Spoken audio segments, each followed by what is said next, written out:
नमस्कार भाइयों बहनों। आज का वीडियो ये भी एक जानकारी है किसी कमेंट्स में, क्योंकि कमेंट्स में हम किसी का जो नाम लिखा होता है वो बताते नहीं हैं, क्योंकि उससे फ़र्क पड़ता है कि मान लो आप जिसके बारे में पूछ रहे हो, है ना, और किसी से आपकी दुश्मनी है और वो वीडियो सुनेगा तो वो आपके नाम से पता लग जाएगा उससे कि हाँ वो किसी से पूछ रहा है। तो इसलिए नाम कमेंट्स में कि कौन कमेंट्स कर रहा है क्या है वो हम नाम लेते नहीं हैं, इसी वजह से। क्योंकि हो सकता है बहुत सारे कमेंट्स हो, कुछ आपके दोस्त भी हों, कोई दुश्मन भी हों, सुन रहे हो तो पता नहीं लगना चाहिए कि कौन कमेंट्स कर रहा है। मतलब हमारा तो ये हिसाब है ताकि किसी शत्रु को भी आपके पता ना लगे कि हाँ इस नाम के व्यक्ति हमारे बारे में कोई मतलब पूछा-पाछी कर रहा है या इस तरीके का, क्योंकि वो समझ जाएगा जब आप पूछेंगे तो, और हम नाम लेंगे तो समझ जाएगा कि हाँ इस तरीके के किसी ने पूछा है कुछ। तो ये बात है। दूसरी बात ये है कि जो कमेंट्स करा था किसी ने, तो उन्होंने बोला सींग पाथरी की जो देवी है कोई, तो क्या वो माधानन है या गुड़गाँव वाली जो माता और एक है, इस तरीके से उन्होंने कमेंट्स लिखा है। तो सींग पाथरी लिखा उन्होंने बिल्कुल साफ-साफ। तो अब मैं जो बताने की आपको कोशिश करता हूँ, क्योंकि सींग पाथरी जो है उसमें जो देवी है वो है पाथरी वाली देवी। वो हरियाणा क्षेत्र के लोग ज़्यादातर पूजते हैं और आधे से ज़्यादा पूजते भी नहीं, और कुछ घरों में पूजती है। तो वो ये है। तो क्योंकि हम बार-बार इन चीज़ों का नाम भी नहीं लेते हैं ज़्यादातर, क्योंकि हम जो है बिलॉन्ग करते हैं उत्तर प्रदेश से, तो इसलिए। तो दूसरी बात ये गुड़गाँव की जो माता है, जो आप बताते हैं माधानन और ये और उस तरह, तो आप खुद फँस जाओगे इसमें।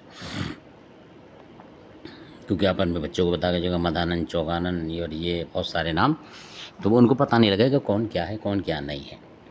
इसलिए हमारा तो ये सीधा सिद्धांत है, और लोगों को अच्छा भी लग सकता है और नहीं भी लग सकता, वो उनकी मर्ज़ी है।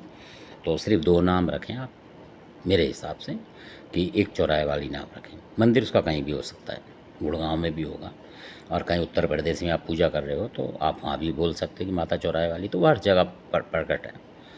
जैसे कि किसी भी भगवान का, शंकर जी महाराज का किसी का भी मंदिर है, आप जहाँ पूजा करोगे वहीं तो बोलो कि लो शंकर जी महाराज। इस तरीके से होती है पूजा, तो वो भगवान कहीं भी मिलेगा। इसी तरह वो देवता कहीं मिलता है, ज़रूर नहीं कि आप गुड़गाँव के नाम से ही बार-बार बोलेंगे तो कि गुड़गाँव की माता ये कर, वो कर, इस तरीके ज़रूरी नहीं होता है। अगर आप चौराहे वाली का नाम ले रहे हैं तो वो गुड़गाँव वाली अपने आप उसमें आ गई। सही बात तो ये है। और जो आपके यूपी में अगर होंगे आप और पुष्टि होगी तो वो माता भी उसमें ही आ गई, क्योंकि चौराहे वाली एक ही है।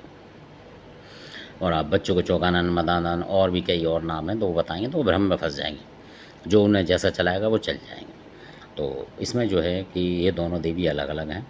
सीख पाथरी में पाथरी वाली है, और गुड़गाँव की जो मसानी बता रहे थे आप, वो चौराहे वाली हैं जो, वो अलग है। मतलब इनकी बताऊँगा मैं आपको कभी कि दोनों में क्या मतलब फ़र्क है, उस तरीके से।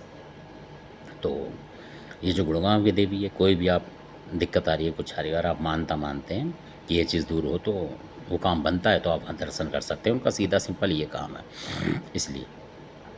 और जो पाथरी वाली हैं उसको अगर मान लेते हो आप तो पीढ़ी दर पीढ़ी मानना पड़ जाएगा, और वो पुश्तैनी चलती हैं फिर। अगर गलती से भी आपने पूछ लिया मतलब, तो आपकी लड़की तक को मानना पड़ेगा। नहीं मानेंगे तो परेशान करेंगी वो, ये इतिहास सबको पता है। हो सकता है आपको ही पता हो और आप कमेंट्स कर रहे हो जानबूझ के भी, तो ये बताना मेरा फ़र्ज़ है कि इन चक्करों में ना पड़ें आप, अगर नहीं है तो।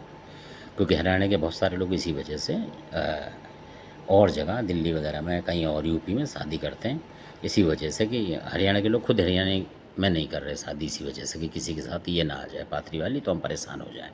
और वास्तव की बात है ये, इसके बारे में आपको बताऊँगा। तो धन्यवाद। आपको जो कमेंट्स था उसका उत्तर आपको मिल गया। धन्यवाद। अच्छा लगे सब्सक्राइब, शेयर कर, लाइक करें। धन्यवाद।